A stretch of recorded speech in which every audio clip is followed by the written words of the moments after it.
Это программа «Актуальное интервью», в студии Иван Лазаренко. Здравствуйте. Сегодня профсоюзы всей страны проводят всероссийскую акцию под названием «7 октября. Всемирный день действий за достойный труд». Ежегодно проводимая акция в этом году в связи с пандемией стала еще более актуальной. Об этом мы поговорим с нашим гостем. Это председатель Федерации профсоюзов Республики Николай Дегтярев. Николай Николаевич, здравствуйте. Добрый день. Акция, которая пройдет нынче, проводится ежегодно. Каковы предпосылки проведения этой акции? Что заставило эту акцию сделать ежегодной? Еще раз добрый день. Вы правильно отметили, что 7 октября – это единый день действий. Международная конфедерация профсоюзов проводит этот день уже 13-й раз.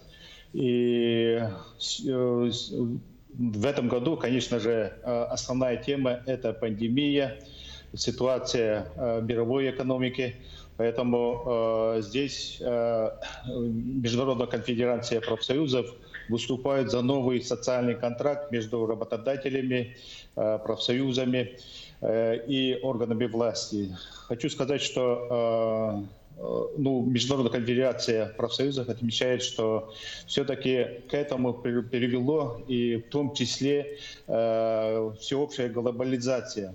В настоящее время вы знаете, что более 850 у нас тысяч человек уже погибли от коронавируса, более 25 миллионов инфицированы.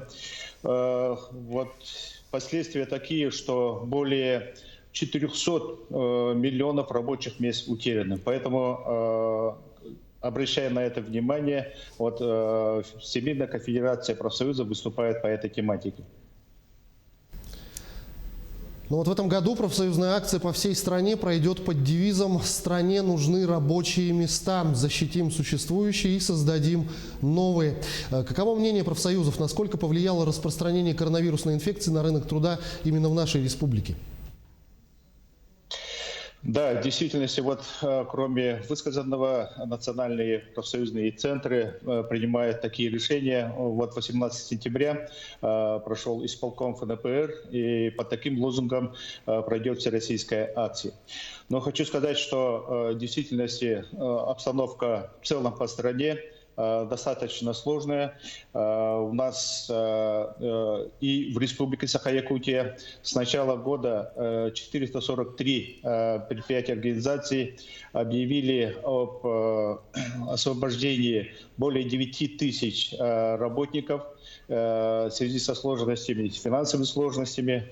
Конечно, это более 5 тысяч, это горнодобывающей промышленности. У нас достаточно очень большая организация идет у нас в нашей компании, акционерной компании «Алроса» и в дочерних предприятиях. Поэтому обстановка в целом по республике достаточно сложная, но не критичная. И поэтому в любом случае мы должны эти вопросы обсуждать и на наших трехсторонних комиссиях, и с правительством Республики Саха-Якутия, и с работодателями. С начала года уже 2900 уже у нас уволены работники, из них трудоустроено около 400 человек. Как я уже сказал, идет реорганизация в основном компании «Алроса», и людей переводят на другие работы. Поэтому очень надеемся, что запланированная работа будет и в целом достаточно хорошо.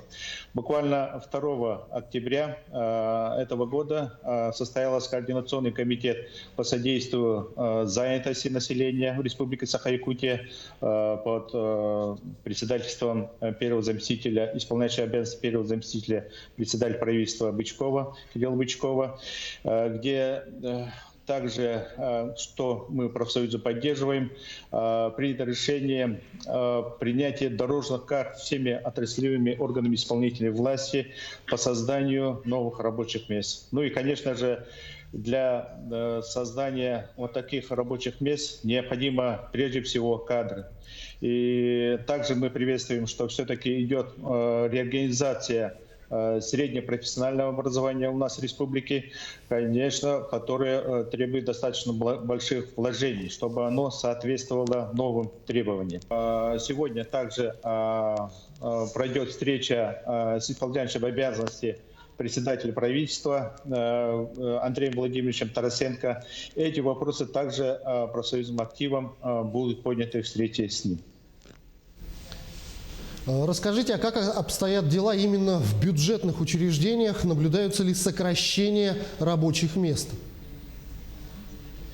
Вы знаете, что еще в прошлом году между правительством Республики Саха-Якутия и муниципальным образованием были подписаны соответствующие соглашения.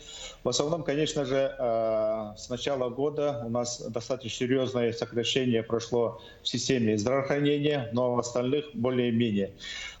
Здесь хочу сказать, что в связи с этой пандемией, конечно же, вначале пошел шквал вопросов, как в таких условиях при удаленных, что такое удаленная работа, как принимать локальные акты.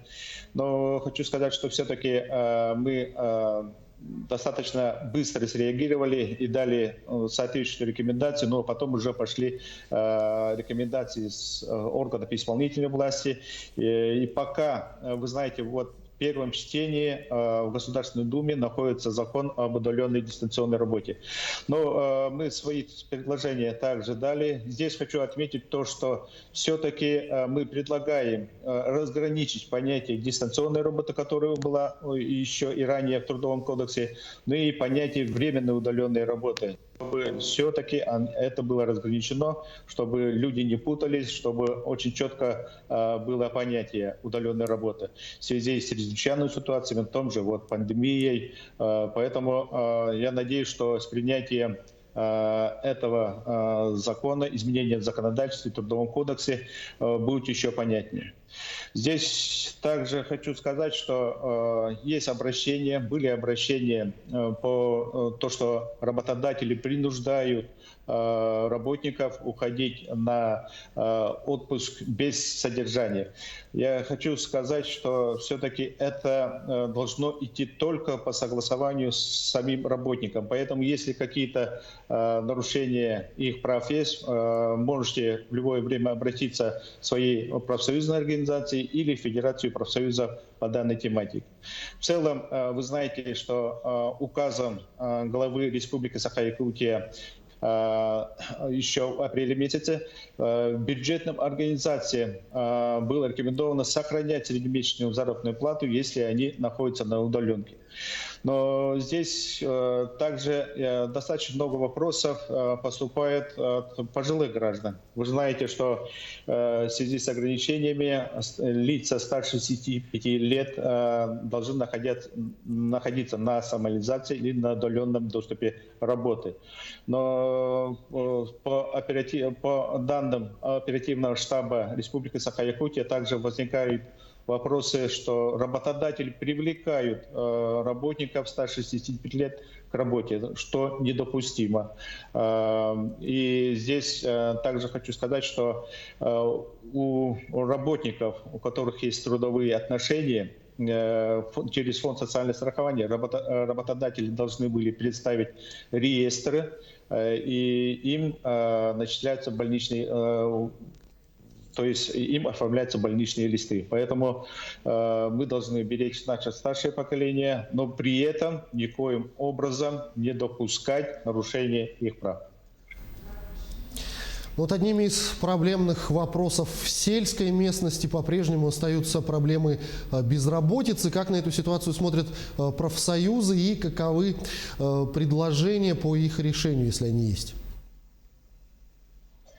Да, к сожалению, почти половина безработных у нас в республике – это жители сельской местности. Но при этом хочу отметить, что, к сожалению, профсоюзный охват работников агропромышленного комплекса в сельской местности фактически не имеется. У нас только крупные сельхозпредприятия и организации. Здесь вот я не зря затронул вопросы вот как раз деятельности Государственного комитета по занятости, работы Координационного комитета по содействию занятости. И эти вопросы должны вплотную решаться там. Ну и вот трудовая мобильность. Еще раз хочу отметить, что нам необходимо более наладить работу с муниципальными образованиями по направлению работников сельских местностей в промышленность. Есть такая специальная программа «Местные кадры в промышленность». Наработки есть. Предприятия, организации готовы, но, как мы видим, именно профессиональная подготовка оставляет желать лучшего. Поэтому и говорим, что необходимо здесь увеличивать средства из государственного бюджета и поддерживать наших безработных.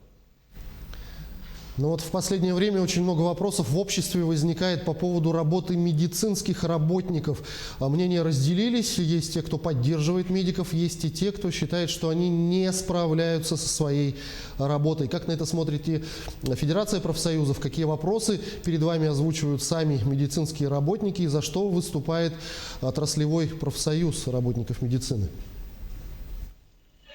Конечно же, вот наша система здравоохранения, да и не только наша, столкнулась с очень сложной проблемой. Конечно же, прежде всего ставился вопрос безопасности, защиты медицинских работников, которые непосредственно связаны. Вы знаете, что для них предусмотрены страховые выплаты. Ну и, конечно же, по оплате труда дополнительные выплаты медицинским работникам и также водителям скорых машин. Вот как раз здесь и возникали вопросы задержки выплаты, но в последнее время таких мы не слышим. Все-таки этот вопрос с течением времени и более налаженная система выплат проходит. Здесь хочу поднять в целом, если мы говорим о защите работников, непосредственно работающих, сталкивающихся с коронавирусом, с коронавирусной инфекцией, но есть достаточно много специалистов, которые тоже находятся в группе риска. Вот по ним также необходимо было предусмотреть или страхование в случае, так скажем, ну почти что это профессиональное заболевание, риском заболевания коронавирусной инфекцией. Вот эти вопросы также сегодня будут затронуты и у председателя правительства. Но, уважаемых жителей республики, мы бы просили, наоборот, буквально, когда это начиналась вся эта пандемия, мы поддерживали наших медиков, мы устраивали флешмобы, спасибо медицинским нашим работникам, а когда, наоборот, им очень нужна эта поддержка. Почему-то мы все время говорим о несостоятельности или непрофессиональной работе наших медицинских работников. Поверьте, они делают все возможное, но нам надо, наоборот, поддержать наших медицинских врачей, медицинских сестер. Они вот очень долгими месяцами уже не выходят и выполняют свои обязанности, работают за наше, подправляют наше здоровье. И достижения достаточно хорошие. Поэтому мы, Федерация профсоюзов, тоже начнем наш флешмоб в Инстаграм-группах в поддержку наших медицинских работников. Прошу, наоборот, всех поддержать. И им действительно очень сложно. Поэтому я вижу, что у нас заболевание только растет, поэтому их помощь нам будет очень нужна. Николай Николаевич, я благодарю вас за беседу. Спасибо, что ответили на наши вопросы. Всего вам доброго. Спасибо. Это была программа «Актуальное интервью», но в Всероссийской акции профсоюзов 7 октября – Всемирный день действий за достойный труд. Мы говорили с председателем Федерации профсоюзов Якутии Николаем Дегтяревым. До встречи в эфире.